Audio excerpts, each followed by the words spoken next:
Good evening, everybody. I am your host, Georgie Speakman. You are either watching and or listening to Outlier TV. This evening, we have the pleasure of welcoming the beautiful and talented and multi-international award-winning Veronica Ferres. Welcome to the studio. Thank you so much for having me. Very happy to be here. Likewise, we're so happy to have you. We've been very excited.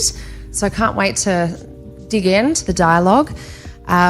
For those who are perhaps less familiar with Veronica, she is, as I mentioned, a multi-international award-winning actress.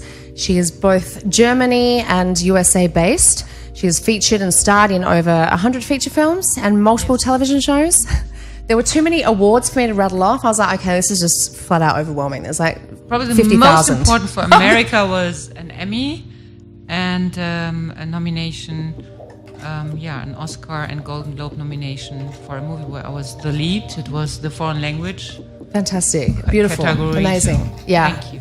Yes, and Veronica's had the pleasure of working alongside some of the most favourable household names in the industry, such as Harvey Keitel, Robert De Niro, Nicolas Cage, Danny DeVito, and a number of John others. Malkovich, Jeff Goldblum. Oh my God! Helen Mirren, Keira Knightley, yes. Nick Nolte. I just come from set with. Yes. And, Yes, you've been here. Well, I mean, I don't know when production wrapped up, but you've been here for. Is that somebody's alarm?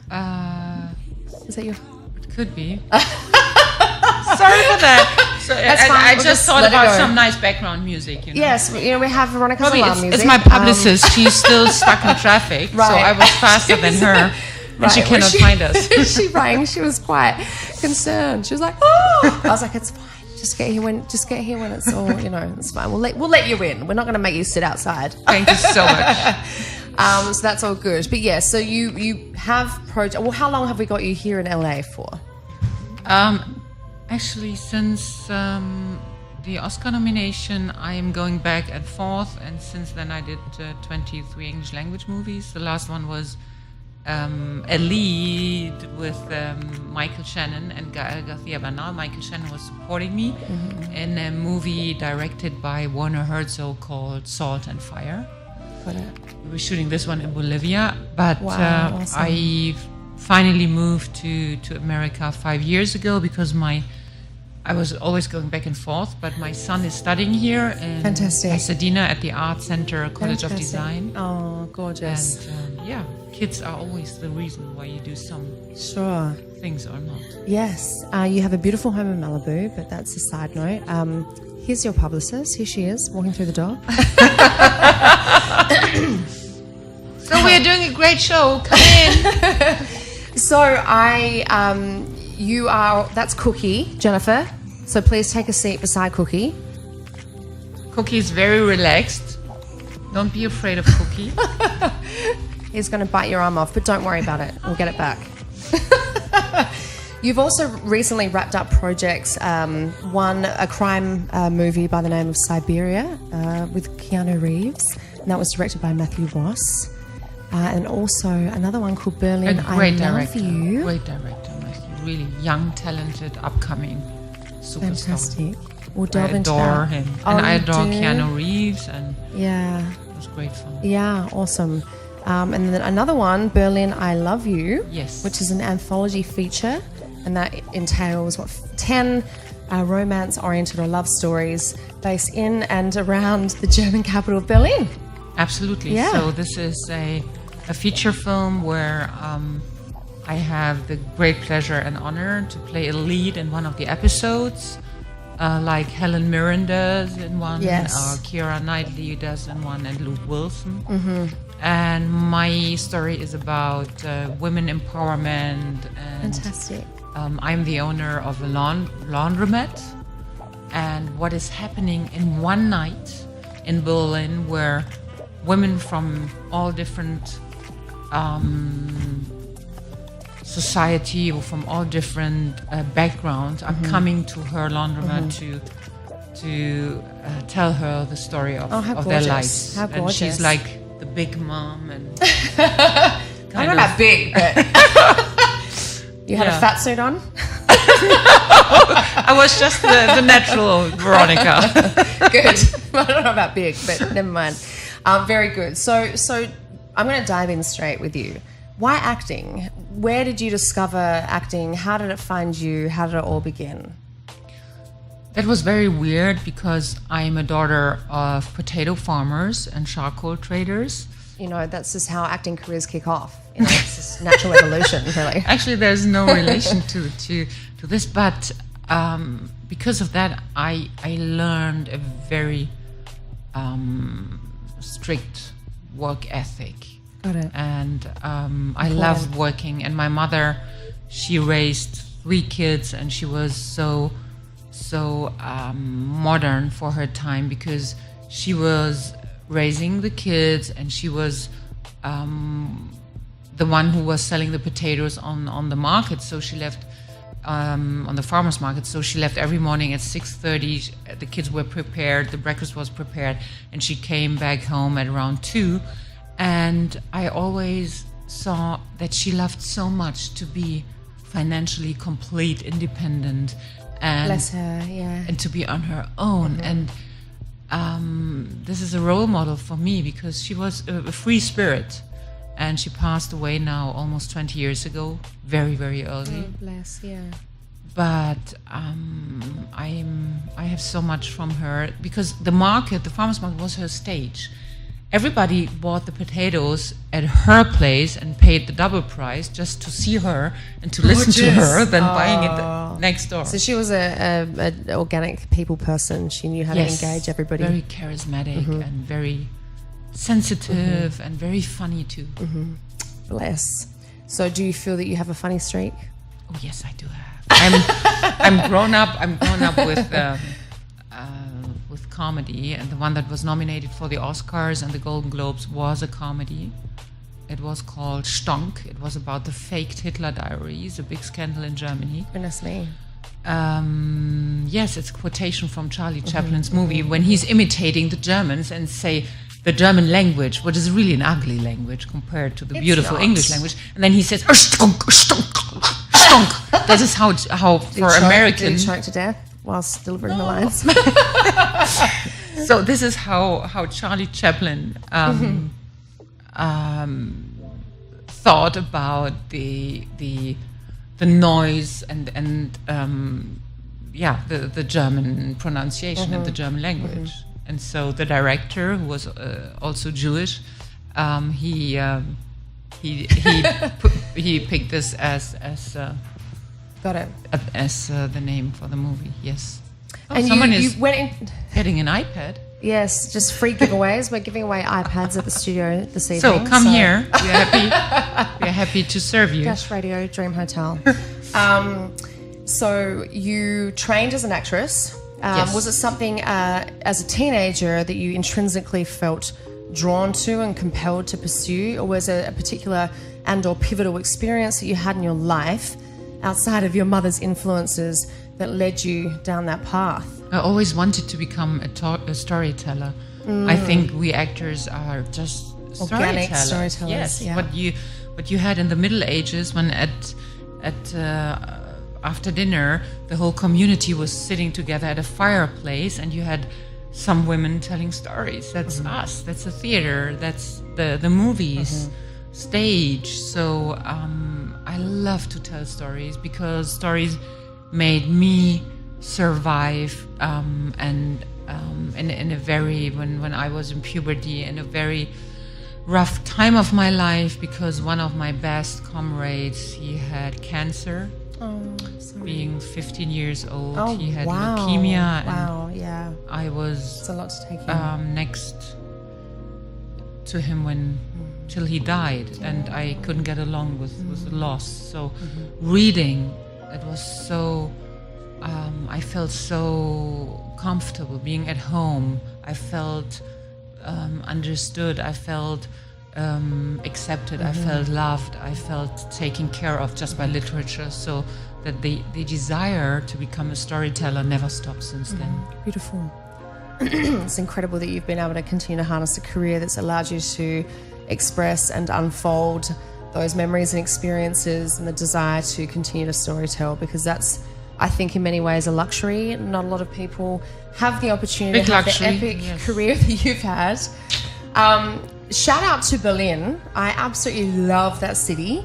So I visited Berlin. I stayed there for a month in the height of winter. So I can somewhat relate. Were you born and raised there, or outside? No, but not so far away. Not so far away. In North Rhine-Westphalia, near to Cologne. Okay. But Berlin is so exciting, and it is so changing. The face of the city is changing. The mood, the artists. There's so many artists there. Oh yeah. I love the city, and I love to work there. And the club scene is amazing. Young musicians are there, great directors. It's really one of the most interesting capitals, I think, of Europe. Yes, it's a very special city. It was the beginning of 2007, the Berlinale Film Festival. And I remember I stayed in Kreuzberg. With a writer-director who was harnessing an emerging filmmaking career. And I remember getting lost on the train frequently. And it was at the Schleswig Tor. I've never forgotten the Schleswig Tor station. And I remember going off in the wrong direction and observing the stunning war-torn buildings and how and it was obviously the height of winter, so inspirational they were. And then thinking, hang on, this is not where I'm supposed to be heading. Getting further and further out of the city. But it was an incredible time. Like, Berlin's a very, very special, romantic, artistic, dark, moody, historical, but magical place. Yeah. And after the wall fell down, it changed so much. And I was the lead of the movie. It was an incredible success in Germany. The Woman from Checkpoint Charlie was called. Yeah. And I played her, and she really existed, and she's a famous figure in Germany, in Europe.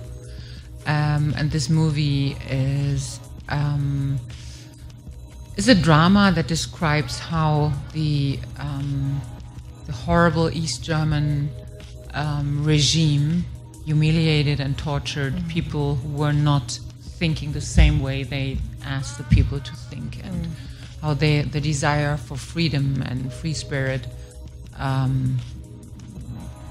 was not allowed to live, or it was not allowed to think or to say what you think, and not to think anything different than the dictator told you to think.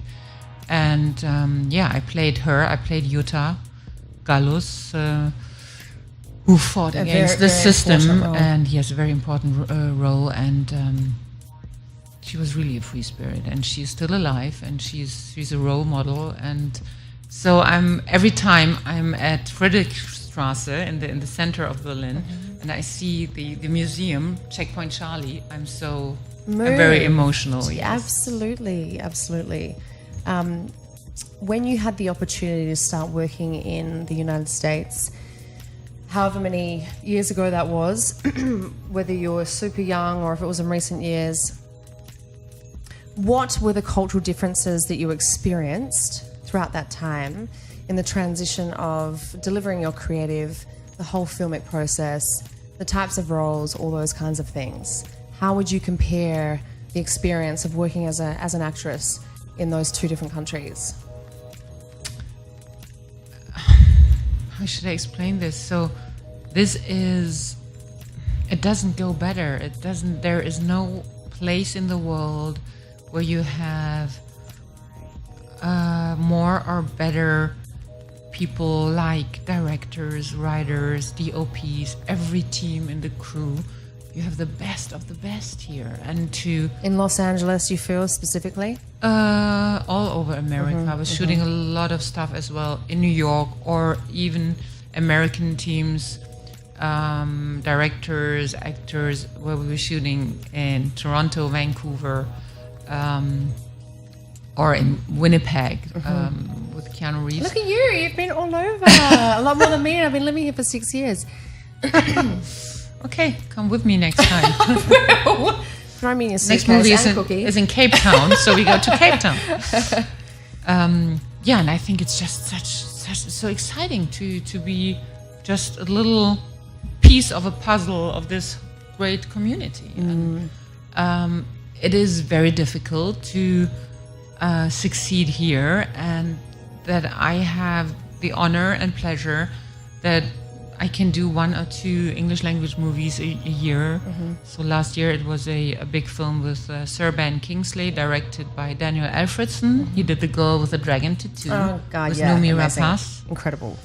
And he was my director, and Sir Ben Kingsley is starring. And I did another one, the Siberia, and this year Helen Mirren and Nick Nolte. So that the year before, a movie with Nick Cage, and another one with Robert De Niro.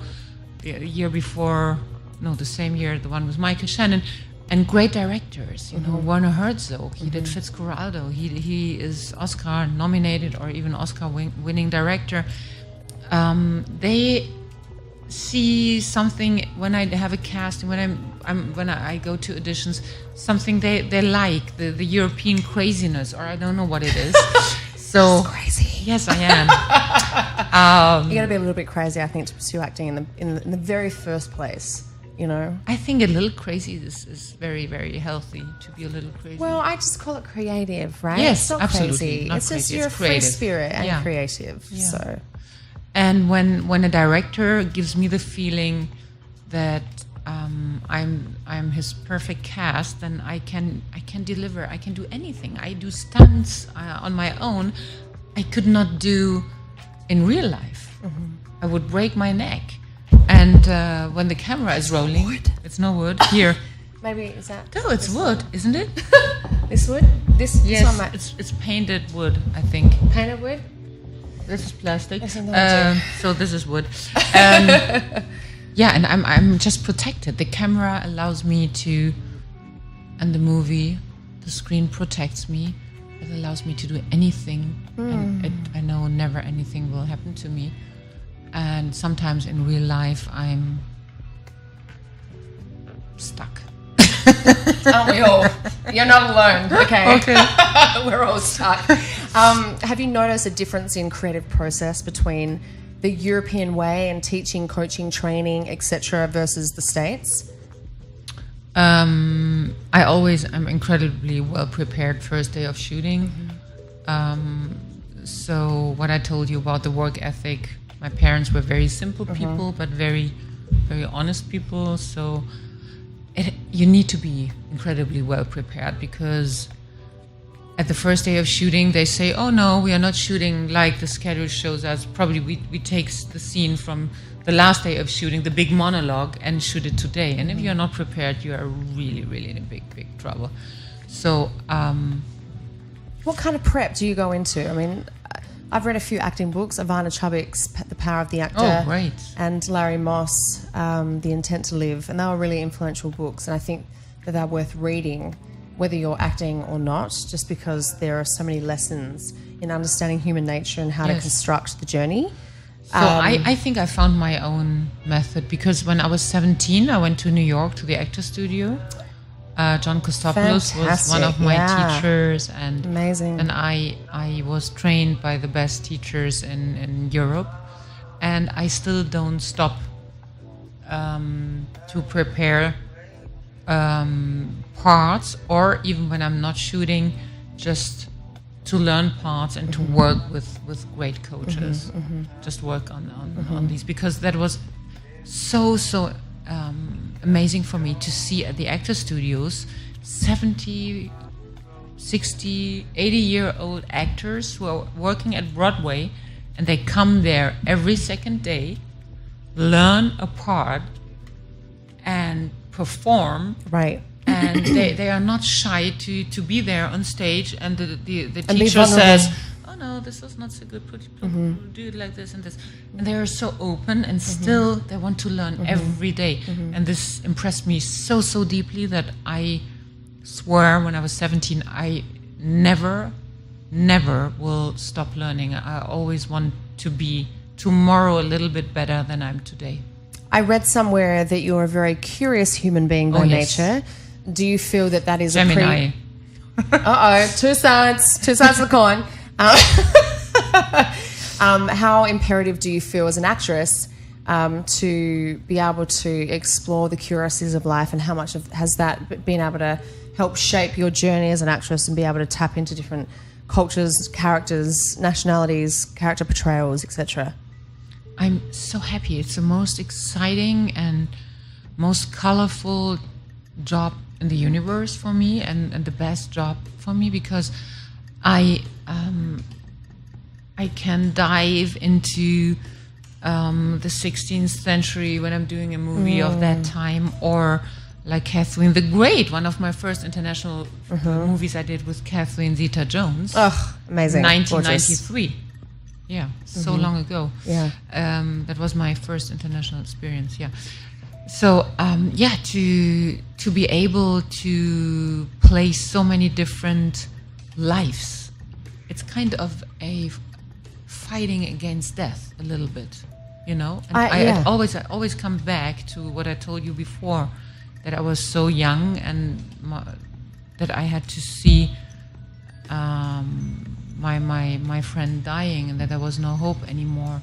So I thought, this cannot be your life, just going to school, graduating, going to university, graduating, getting a job to earn money.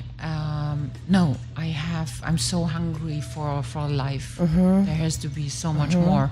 And when I'm gone, there are still movies people can watch, and they say, oh no, she's dead since 20 years, but I still like this movie so much, you know. That's incredible. Do you believe in past lives? Yes. So I think having that belief allows you to channel possible past lives that you've had and experienced, right? Have you ever felt connected to any particular script, character, or story more than others, and you're like, I really resonate with this for more than one reason, I feel deeply connected, and I'm on this journey to access and or resolve and or channel a part of myself that I haven't had the opportunity to experience yet? Yes, there were several moments where I really thought this was a part of me, and where I had the deepest feeling that I had exact the same moment in my life before, or in a former life. And this is a very, very weird feeling, an awkward feeling, but it gives you confidence that there is more than just reality. There's so much more. When I was, now it's 15 years ago, I was in coma for 3 weeks, and they didn't give a penny for my life anymore, and they thought I'm gonna die.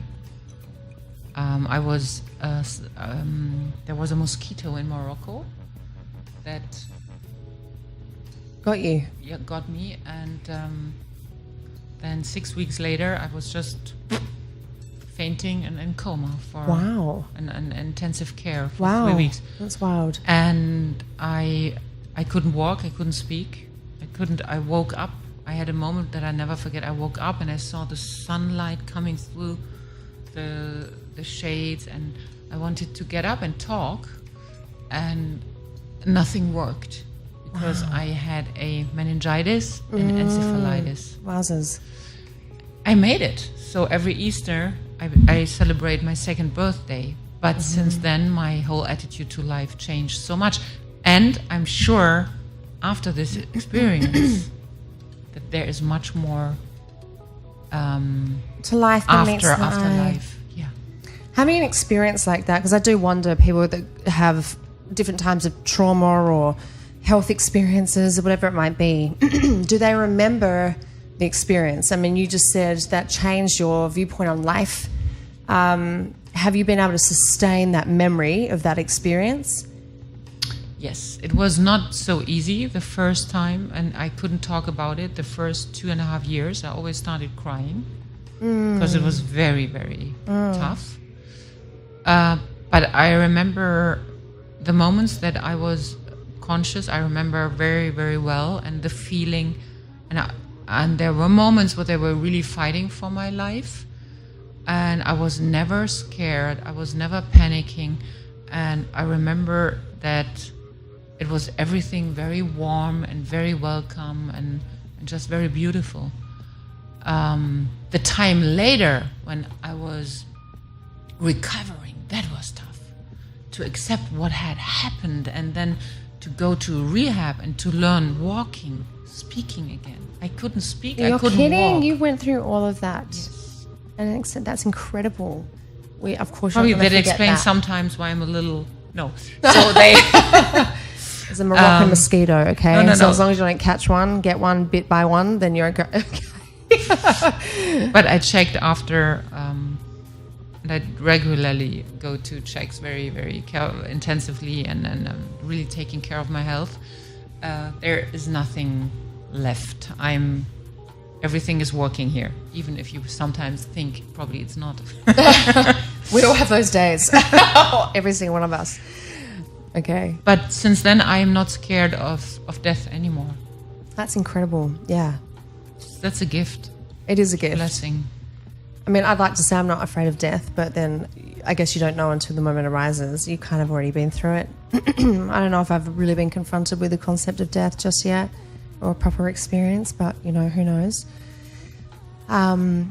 I would love to hear about some of the favourite directors you've worked with and what they invoked in you, why you loved working with them to date.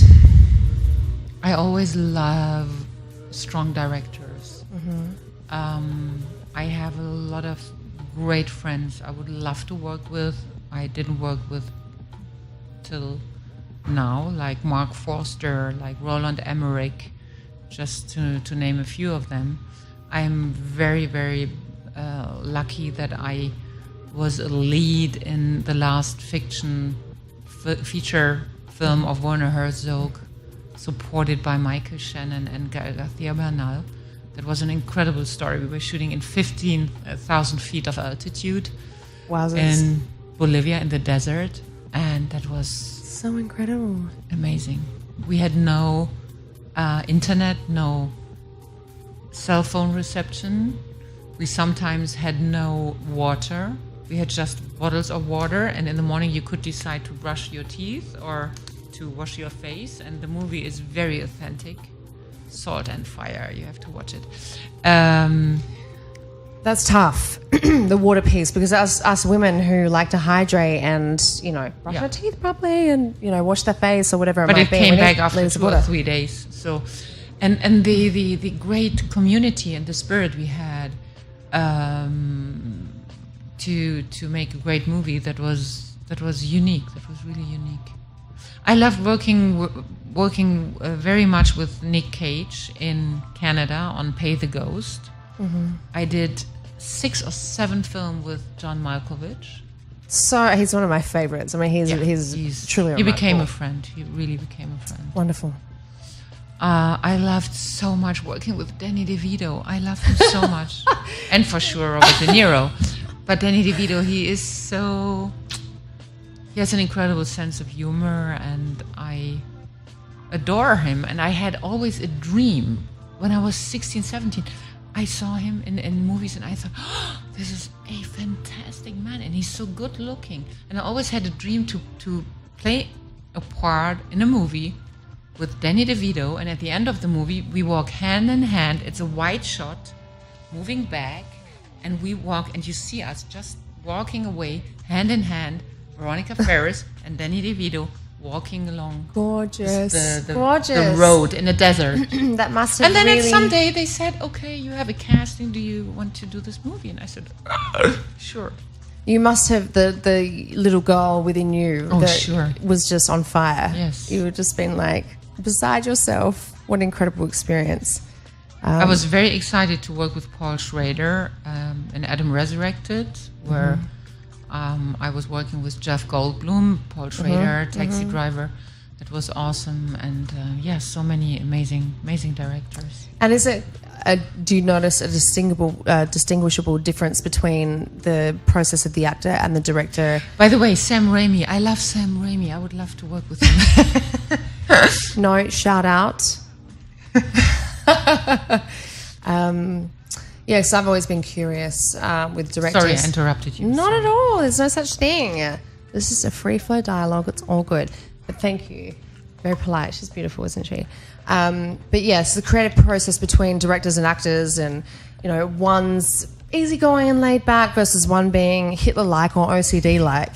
Have you had to amend or pivot the way you approach opportunities, whether it's working with actors or working with particular directors, just to fit into their approach to get the results that they want? I tame them all. As a good woman should, and as a good woman does.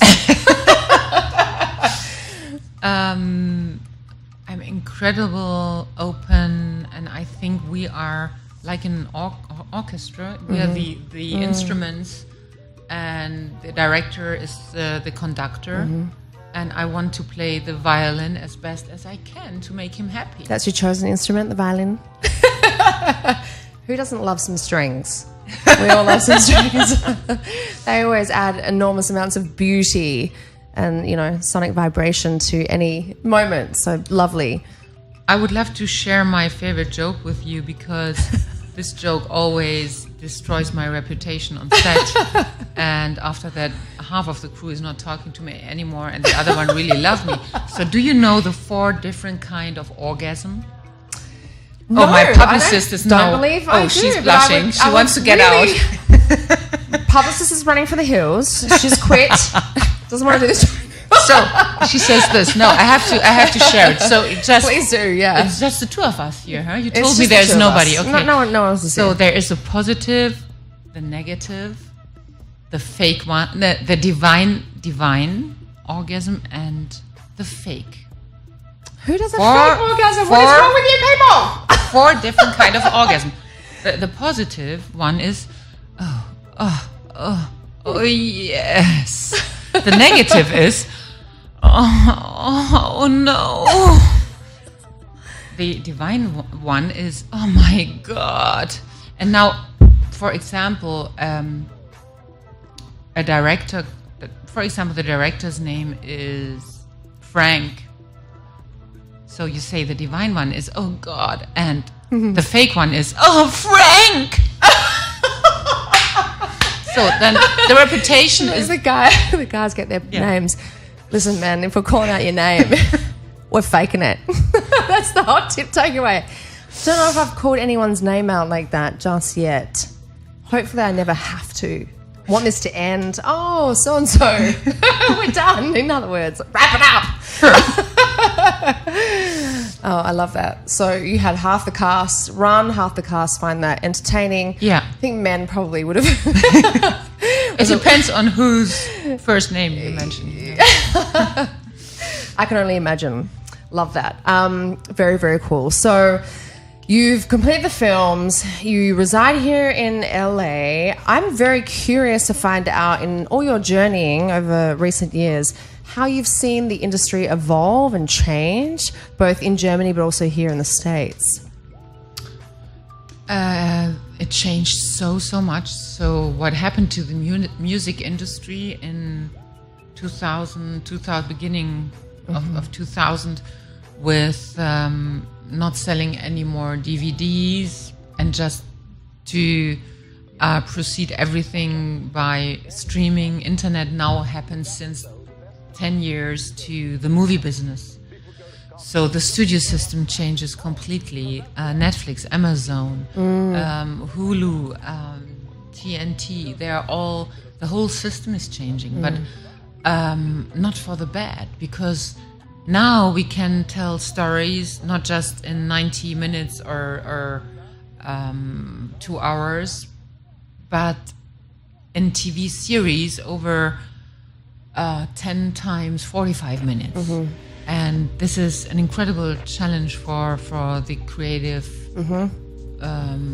for the writers, the directors, for everyone. It's a new form of communication and culture. Yes, the industry seems to have proliferated a great deal. Do you feel like Europe and Germany, for example, are as up to speed as the States? No, States always is ahead. Up to date, is always ahead. That's how I feel about Australia. I mean, I love my country, but I always have to say, I feel like Australia is about 10 years behind in a lot of things. I don't know about Europe, but I feel Europe's pretty risk-taking and creative, and it's got a side that's not afraid to take risks. We have a lot of issues with the politics right now, and people are very insecure in general, and so culture is more important than ever. And the industry obviously contributes to that, but everybody moves in their own time. Yes. Right? Yes. Yeah. Okay, so for a grittier question, I'm very curious, woman to woman, black to black, blonde to blonde. What have been some of the greatest adversities that you've faced in your career and or life that have really, I mean, you've shared some stuff on the personal, so let's just stick to the career specifically. In your career, because there's been a lot happening in the States in terms of Enough's Enough and the Me Too movement, and it's not necessarily about diving deep into that, but have you had any particular experiences that have really shifted and shaken you up and that have evolved you into a different human being and or actress? I have had a lot of these experiences. It's because you're so beautiful, and that's not an excuse just because she's beautiful or any of us are beautiful. I'm not at all, but oh my no, God. I had a lot of these experiences, especially when I left the countryside when I was 17 and came to Munich to study theater, literature and psychology there at the university. And I was completely on my own, and I had no idea about the big world and about anything. But because I'm a farmer's daughter, every time when anything happened that I didn't like, I stood up and walked away. Good. Great. So I could write a book who tried and who was really famous in Germany, who tried, but I stood up and one moment I will never forget, he was a very, very famous director. I just stood up, I did, and I left. Wow, good for you. Good for you. So I was a wild chick, but I never did anything what I didn't want to do. Yeah, which has obviously got you to where I was lucky, today. but there are other... I was really lucky, so there probably, if there would have been different circumstances and I wouldn't have had the opportunity to run away, then it would have been a different... Did that ever put you off life? Yeah. But good for you, because you could have been the opposite. You could have been a farm girl and just been more submissive to all those types of experiences and not known any better necessarily, but it's really wonderful that you had that strength and the ability to stand up for yourself and have conviction in what you were striving for. But it still made me suffer and shocked how men in special situations try to exploit the situation and to use the power they have about making decisions for their personal advantages. Gratification. Makes me still very, very sad, and it is still going on. Do you feel though, with some of the recent revelations in industry, that's now going to start changing, shifting and shaking things up, or do you still feel that that's... I have a daughter. She just turned 17, and I'm so happy for her. Happy birthday to you. Happy birthday. And I'm very, very happy for her, because her generation has not to go through this. They learn now to stand up and immediately to say, this and this happened. Yeah. Our generation. We were encouraged to sort of put up and shut up. Yeah. Yeah, absolutely. So I think as a outspoken woman and all those kinds of things, you're now in a position, as you always have been, to at least educate and raise your daughter and your children to behave in a certain way or react in a certain way or be astute to certain things in life. Are they pursuing the creative, arts fields as well? Are they?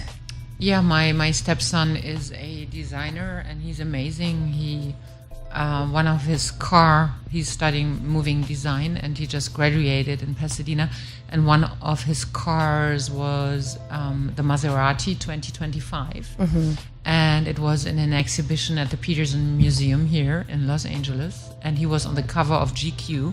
So he was the car and him. The car and him. Like, oh my the car God. and him. Wow. So he's really very, very talented. And my daughter has no clue what she wants to do. And that's okay. Yeah. So. How do you give her? She's still so young, you know? Yeah. Yeah. Well, they need to live life, right?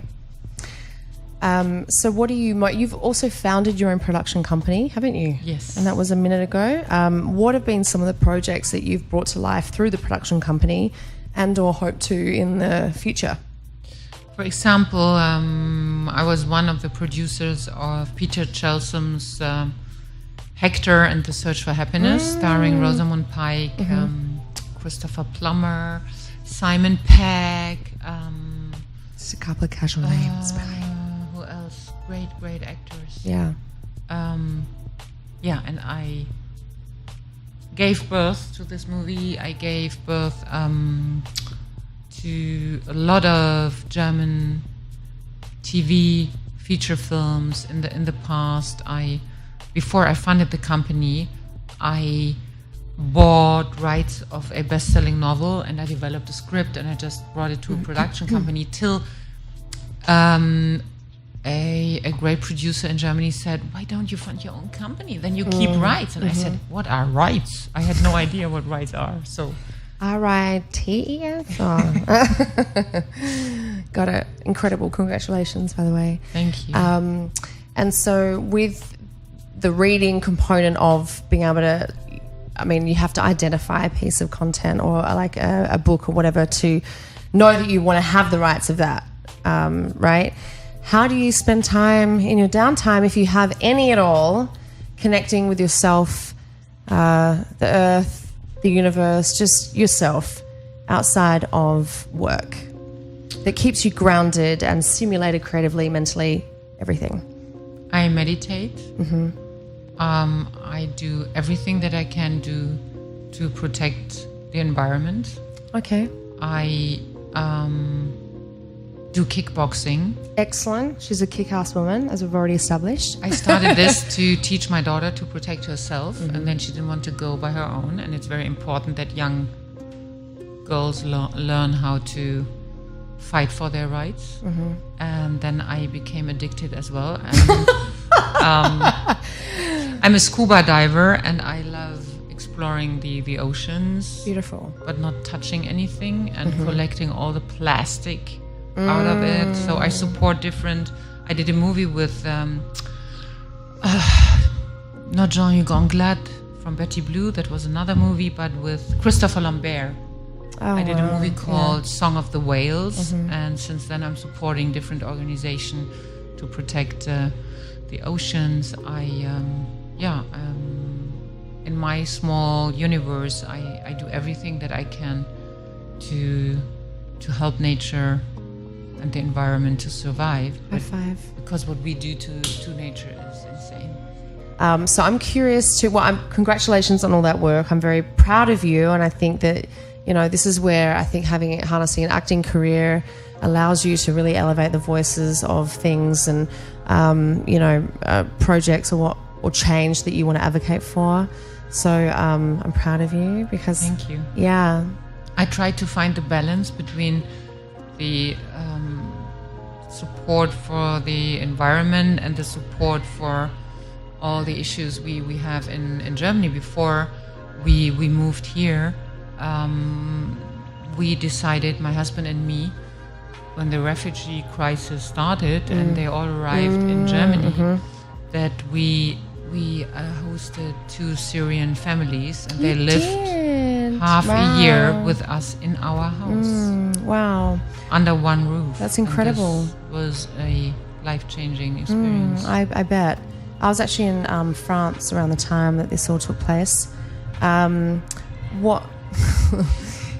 just never mind. Which kind of orgasm is this? Correct. I always my imagination goes wild, but believe it or not, it's just the hotel gym. So Okay. sadly, nothing exciting. They're just like running on the spot. Yeah. So I mean, what are some of these other issues that are occurring in life and or your home country that are really affecting you or interesting you to want to take action or do the kindness, pursue the kindness that you did with housing the Syrian family? That's really incredible. Yeah, it's the responsibility everyone has. So the house was big enough, and when you see there what happened at the train station in Munich, where every day 20,000 refugees arrived, and they have no place to go, and they have no clothes, and they have nothing to eat and to drink, and they are freezing. Oh God! So yeah, you have to do something. Yeah.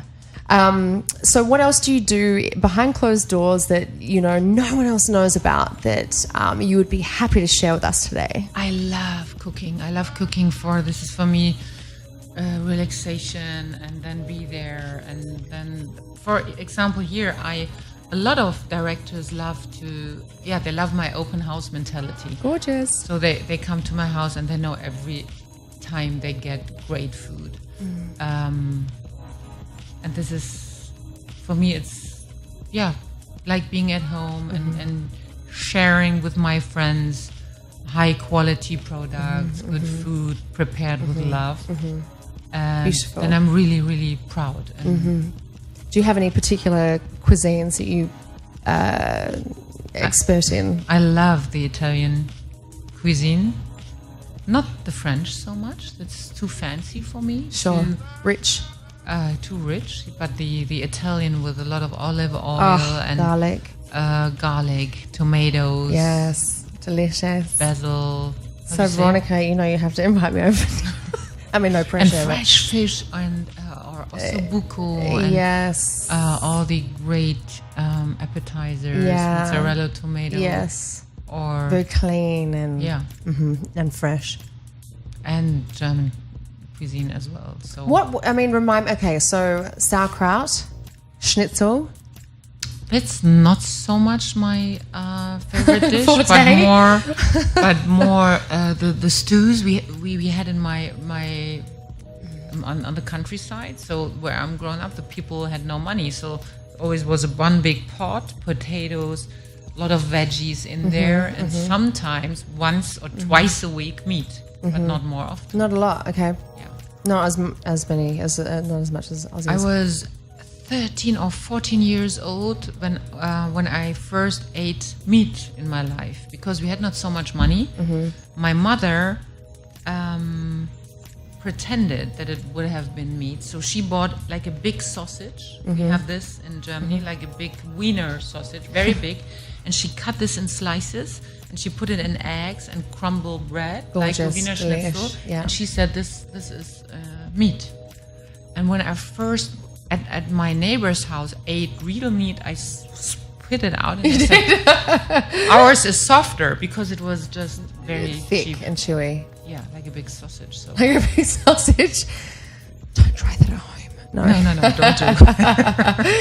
don't do. Very, very good. So, in terms of other actresses that are aspiring to have a career similar to yours, what type of words of wisdom, education, advice would you give them, females in particular, to harness a career? I coach young actors in Europe. They come to me and say, I would love to apply for this in this school. And all the actors I coached, they were taken. Nobody was rejected.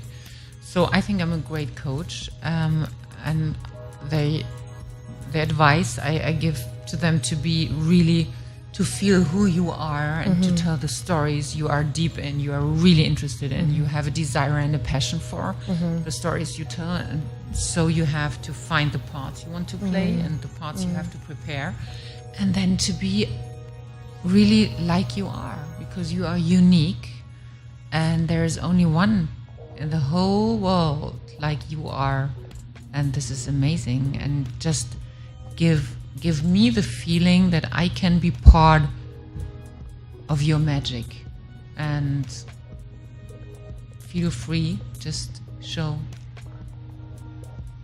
the audience, the teachers at the acting school, the jury, just tell yourself, my God, they are so lucky because I allow them to have 5 minutes, to watch 5 minutes of my magic, or 10. Beautiful. That's wonderful advice. You're on the money with that. It's all about being unique and human and individual, and trusting the creative process, right? Speaking of creative processes, do you have a particular creative process that you follow when you're acting? A process that, for example, how I prepare. So I read the whole script a couple of times, but I'm not learning my part by heart. I'm learning the part of my colleague, of the partner. I'm learning his part or her part by heart.